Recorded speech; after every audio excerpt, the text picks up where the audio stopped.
Will you stand with me?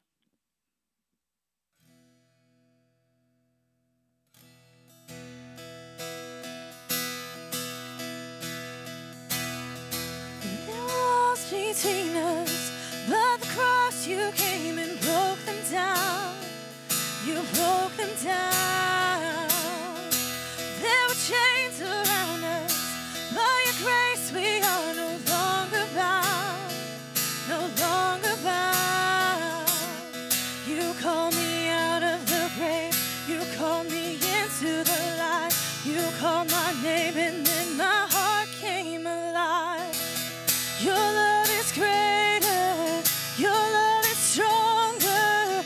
Your love awakens, awakens, awakens me. Your love is greater. Your love is stronger. Your love awakens, awakens, awakens me.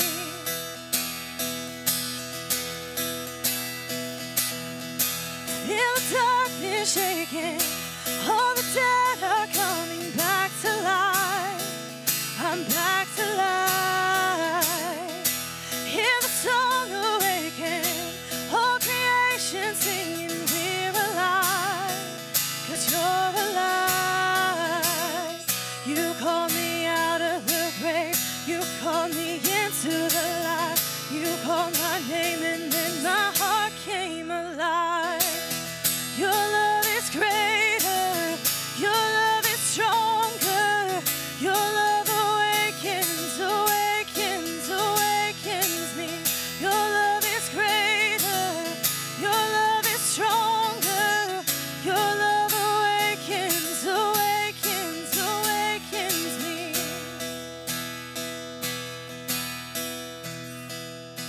What a love we found. Death can't hold us down. Shout it out, we're alive, you're alive. And what a love we found. Death can't hold us down. We shout it out, we're alive, you're alive. What a love we found. Death can't hold us down. We shout it out, we're alive, you're alive.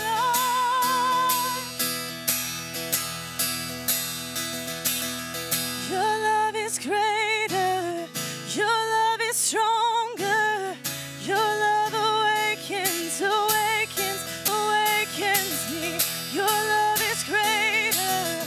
Your love is stronger. Your love awakens, awakens, awakens me. Your love is greater. Your love is stronger. Your love awakens, awakens, awakens me.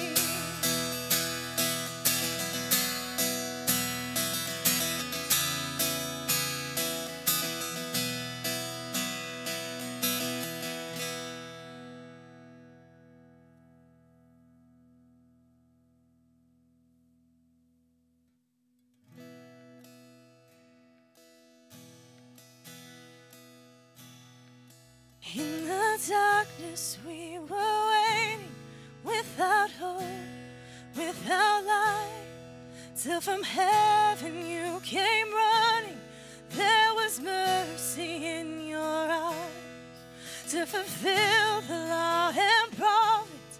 To a virgin came the word, from a throne of endless glory to a cradle in the dirt.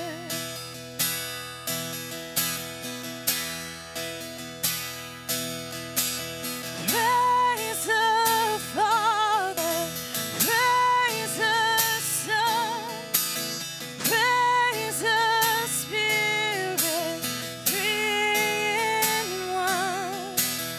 God of glory, majesty, praise forever to the King of Kings.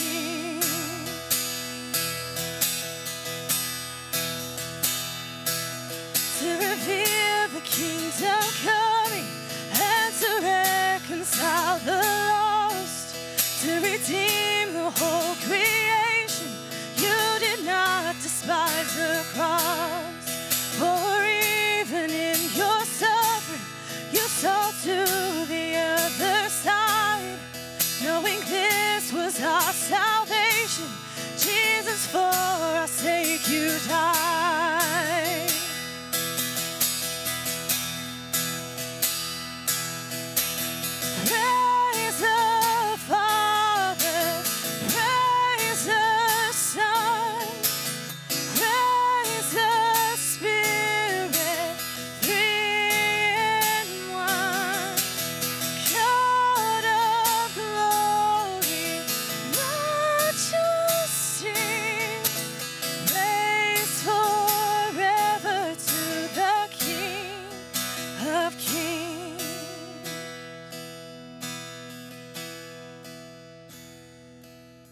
And the morning that you rose, all of heaven held its breath, till that stone was moved for good, for the Lamb had conquered death. And the dead rose from their tombs, and the angels stood in awe, for the souls of all who come to the Father are restored.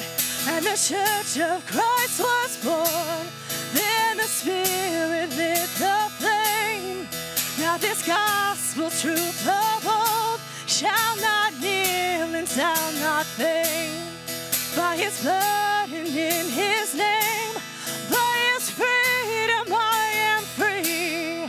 For his love of Jesus Christ, who is resurrected me.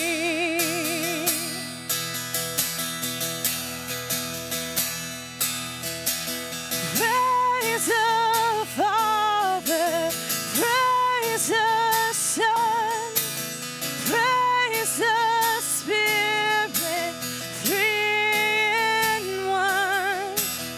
God of glory, majesty, praise forever to the King of Kings.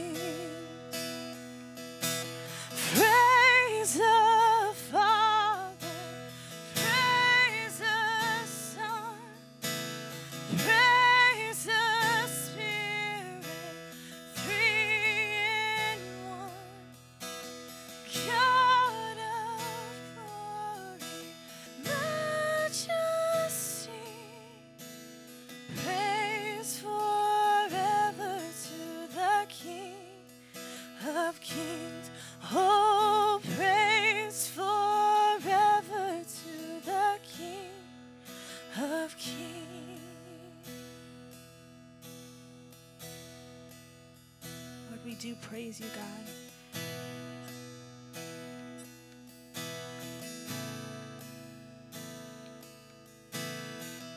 We thank you so much, God, for your sacrifice, Jesus. Lord, that you would love us so much, that you would make that ultimate sacrifice, Father.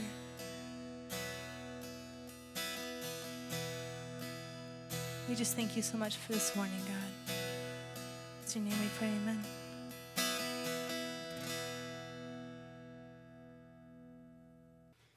Okay. So, hi, welcome. It has really been a blessing to go through this study, and I'm excited about heading into chapter 8. In your Bibles, if you'll turn with me to chapter 8 of Hebrews, and we will enter into this main point that the author wants to make. So let's pray. Father God, we just thank you, Lord, for just the amazing intricate details of your word. And I pray, Father, that you would just empower us by the Holy Spirit, Lord, just to unpack and unlock and understand. I pray, God, just help us to really glean the depths of what you're showing us, and that we would really know you and know you to just the fullest. And we praise you and we love you in the name of Jesus. So as I was looking over chapter 8, we were talking about this. It says in verse 1 that we have this main point. And I was thinking about how basically we have this main point, that we have the right man at the right hand with the right plan. And he's actually fulfilling that right plan that was going to be his plan all along.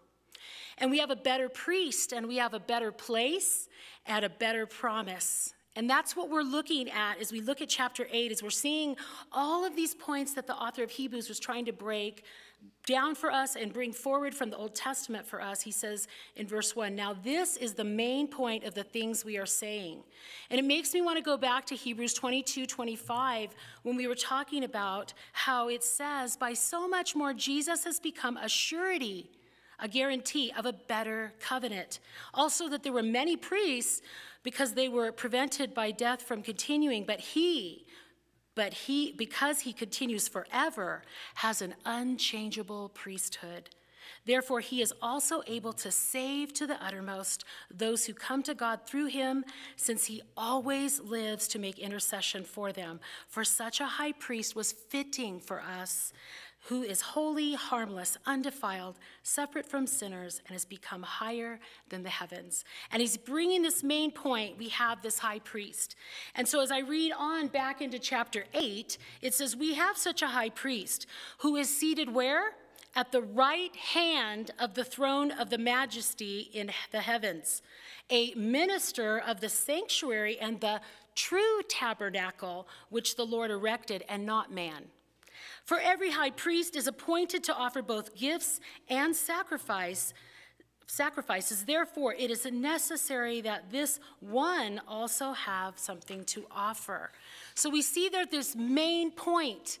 We have this perfect priest with this perfect plan for salvation and sanctification. And it's so relevant that he is sitting at the right hand of God. And we see that that word right hand, that phrase will be mentioned 5 times in Hebrews. And in Hebrews 10:12, it says, but this man, after he had offered one sacrifice for sins forever, sat down at the right hand of God. Once and for all, once for all. Te telestai, right? That's what he said, right, on the cross. It is finished. He's sitting at the right hand of God. Now, what's interesting in the temple or the tabernacle, there was no place for a priest to sit because they were always busy doing the work. But what did Jesus say on the cross? It is finished. He has completed the work of salvation. He's sitting at the right hand of God. He's making that intercession, but he does not have to keep petitioning for the sins, the remission of sins, because we have the remission of sins, the forgiveness of sins once and for all. And this is such a beautiful picture for us because we can have that security in the sanctuary. We can be secure and confident that we are forgiven, that we are free, that we are saved, but that he's doing a work continually in us while we occupy this earth.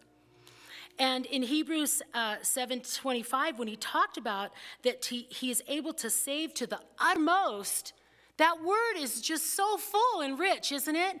The uttermost, that's everything. He can save us. But what does it say? That we are to draw near to God, and that knowing that we can be confident in that intercession. Now in John 10:28-29, it says, and I give them eternal life, and they shall never perish, neither shall anyone snatch them out of my hand. Do you need to know that you're secure in the hand of your God today? I know I do. When the world is raging and circumstances are troubling and there's crisis, or even when there's a time of complacency, that my salvation doesn't depend on my works. My salvation doesn't depend on my performance, but my salvation is all about my position in him. And that is so helpful to my soul, that I don't wave and I'm not driven and tossed by the waves.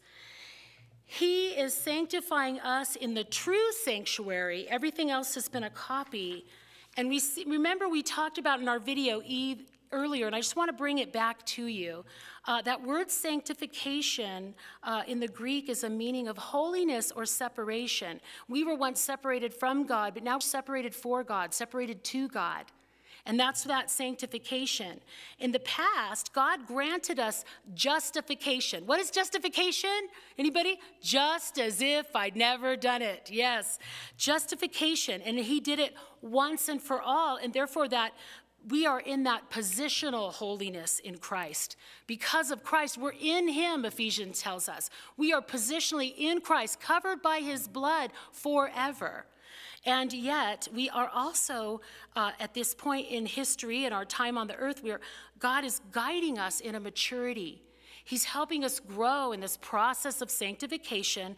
It's a practical, it's a progressive holiness. We're growing. But you know what's important in that is that how do we grow? We get into his word. We spend time with him in prayer. And as we do that, we grow in maturity even faster, because the more we pursue him, the more we become more and more like him in this process of sanctification. He also uses practical things in our lives to help us grow.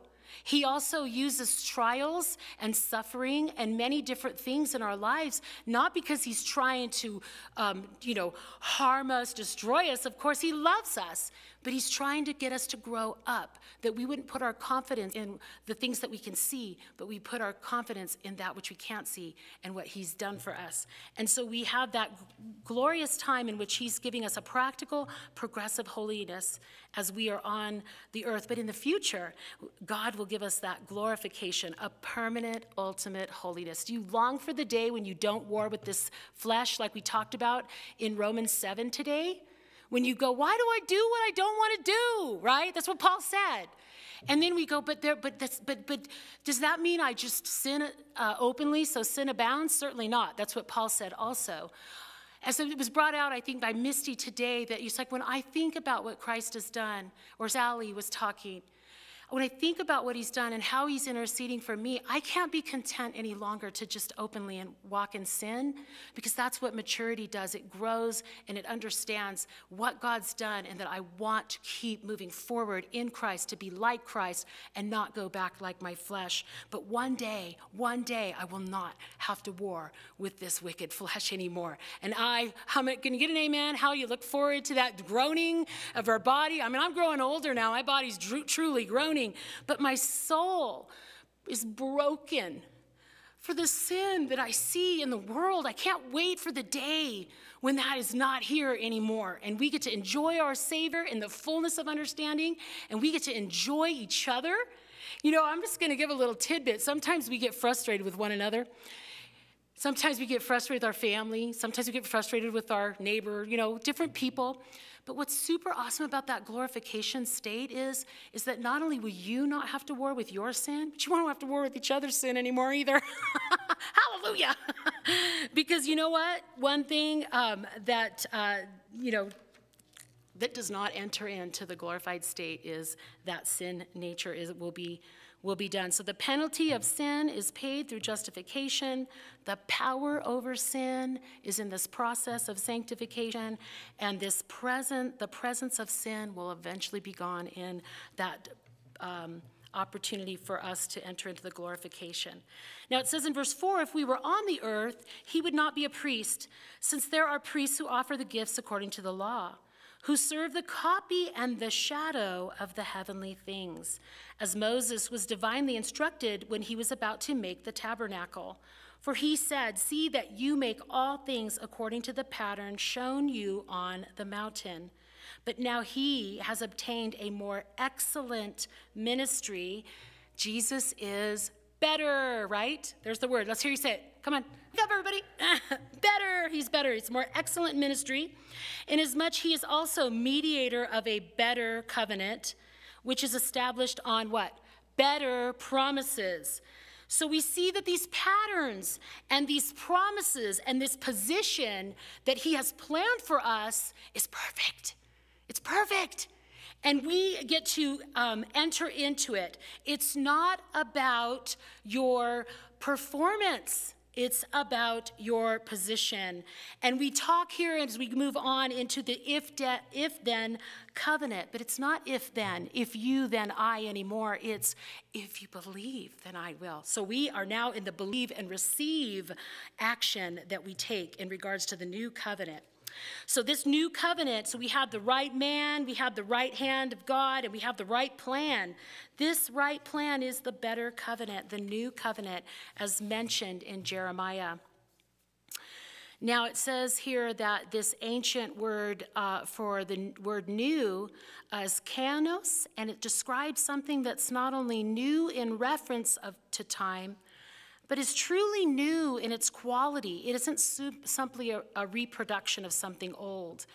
And so we just got to always respect and understand the importance and authenticity of that Old Testament to point us to the pattern in which God wanted us to understand, so that we could truly understand the depth of what Christ has done and the incredible grace and mercy and the gift that the gospel message is for us.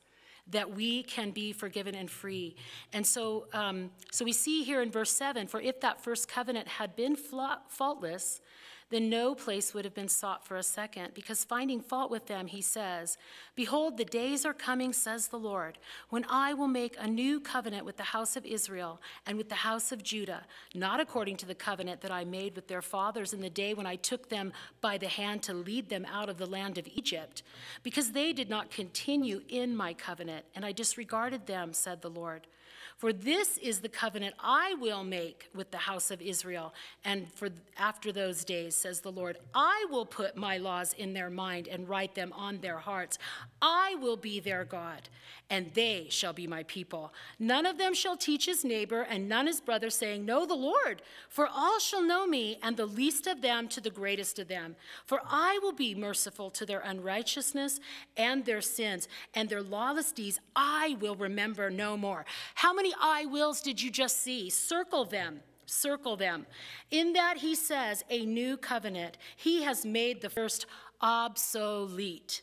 Now what is becoming obsolete and growing old is ready to vanish away. Circle all those I will, I will, I will. He has done it. He has done it.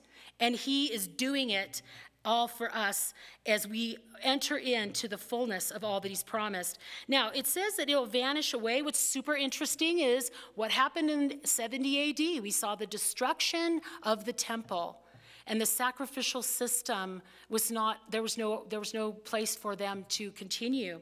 Now, this word obsolete, it says to make or declare old. He says, I will make a new covenant. I will make the Lord made it clear that this covenant would originate with God and not man. Originate with God. And so when we look at this, if you will indeed obey my voice, it says, okay, I'm going to take you, sorry. Let's go to Exodus 19. If you want to just reference it, you could look it up. Exodus 19:5 was the if-then covenant that God made with the children or the house of Israel.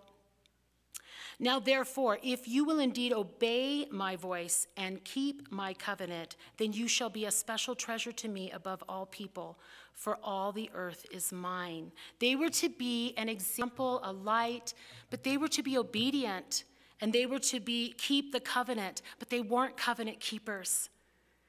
Do you ever realize how hard, we can be super judgmental, but how hard it would be to live under the law, but yet God is so gracious and so merciful, because as we studied in Romans 7, it was beautifully written that we might understand what is not pleasing to God, what is not holiness. But under this new covenant, he says the words, what? I will. So we have this hope in Christ that he will give us this incredible promise. But remember, the problem was they were unable to keep that covenant because of their weakness. And so we need some heart surgery. Like, remember a few weeks ago when Carol did a message about how the children of Israel, they struggled because really they needed heart surgery. We need that. And it says that when he says, I'll put my laws in their mind and write them on their hearts, then you don't have to study and learn and, oops, wait, what was the law and how? No, God, his Spirit, it's amazing. He's telling you, if you feel and you sense that don't go that way, or if you feel and you sense different things that God's speaking to your heart because Christ lives in you, we have that beautiful promise and that help and that hope to help us not be blindsided without comprehension or understanding of what is not pleasing. God is able to write his laws, that which is that obedience, doing our life God's way is really keys to the abundant life. Sin has a consequence. Sin, the wages of sin are death. God is helping us by writing on our mind and writing on our hearts that law that was so extensive to the children of Israel to try to keep. He's made it so much better. So much better. And so as it says, Spurgeon said it this way: the best way to make a man keep a law is to make him love the lawgiver. And so the graciousness of God to help us this way, to go before us and make a way, gives us this awesome, awestruck love for him. And that word, that covenant word is written for you on page 11. If you'll turn with your book, when it talks about the covenantal love of God, it's where we see this acted out for us, and it helps us understand the depths of what he's done, and then we want to respond by keeping his ways and his word precious. Now, are we going to fail? Yes, but there's a difference between aiming towards a target and saying, I agree, God, that living this way is righteous and holiness and pleasing unto you, and I'm going to aim at that target. And sometimes I'm going to miss, but you've already forgiven me, and you allow me to come to you and confess my sins and just receive that blessed hope that I am forgiven. Like we talked about washing feet, that 1 John 1:9, if you confess your sins, he's faithful and just to forgive us our sins and cleanse us of all unrighteousness. But yet, if we say, no, I disagree with you, God, and I don't believe that your word is true and that is not sin, and I'm just going to aim the other direction, that's the difference, right? We want to be following God's ways because we love him, because we want to be pleasing to him, not disregarding what he says. That's not love. That's not loving. That's saying, you're wrong, God. I don't trust you. I don't believe you. And so we want to be aiming to the target, pleasing God. So what does God say here to us? And I'm going to have you flip to page 112. So you see you have this enormous definition of the covenant. And I'm going to bring you about halfway down. It talks about the chesed. It says God's motive was based on what Hebrews called chesed, loving kindness, steadfast love, mercy, loyalty, covenantal love. And then we see that this covenant has been listed many, many times. God is a covenant keeper. He did not abandon his covenant. He fulfilled it with the hope and the promise of what that pattern was always to establish. It was taking us to the new covenant. And so with this new covenant, we can be assured of God's grace and his mercy and his covenantal love to us. He is our great covenant keeper. And so as we see, as we're closing here, we see that the right plan is fulfilled with promise and purification and power. So this new plan, this right plan, this ultimate plan is promise, purification, and power. And he says, I will be their God, and they shall be my people. We're entering into a greater intimacy with God than ever.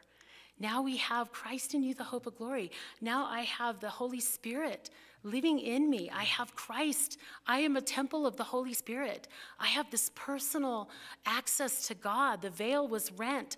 Access to God is mine because of what Jesus Christ has done. It's absolutely incredible what God has given us. And that is what we're anchoring our hope in, that it is unshakable. It is unmovable. It's unbreakable, this plan of God. So we see that all of these depictions of what God wanted us to understand in the book of Hebrews is superior and better. We have a righteous plan of reconciliation through the righteous redemption of the right man at the right hand of the Father forevermore. So let us continue to meditate and recognize those patterns. Let us continue to believe and receive and walk in the promise as victors. We've won. So let us walk in that victory because we can be confident in his power because of what he has done and what he has shown us, that we are safe in his arms, we are secure in his presence, and we can have that incredible peace of knowing that. And so I just really want to encourage us as we go forward into lesson 8, that you would answer some of the thoughtful questions that are kind of personal, to get some real practical application for your souls this week in this study as we are moving forward into this main point that our author is making. So with that, let's close in prayer. Father God, we praise you for you are just absolutely everything we need. Your presence is what we need. Your plan is our hope and our purpose. And Lord, let us be those lights that we were designed to be, separate from the world, separated for you, that we could shine brightly your truth, your hope, your love.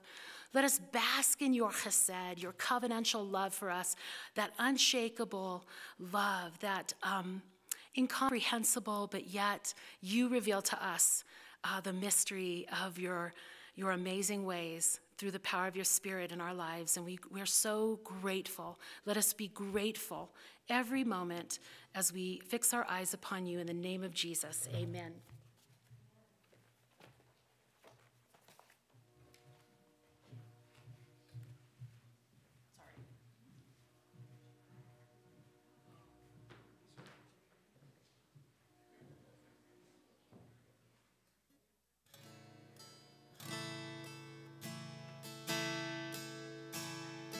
God is able, He will never fail. He is Almighty God, greater than all we see, greater than all we ask. He has done great things, lifted up. He defeated the grave, raised to life. Our God is able. In His name we overcome. For the Lord our God is able.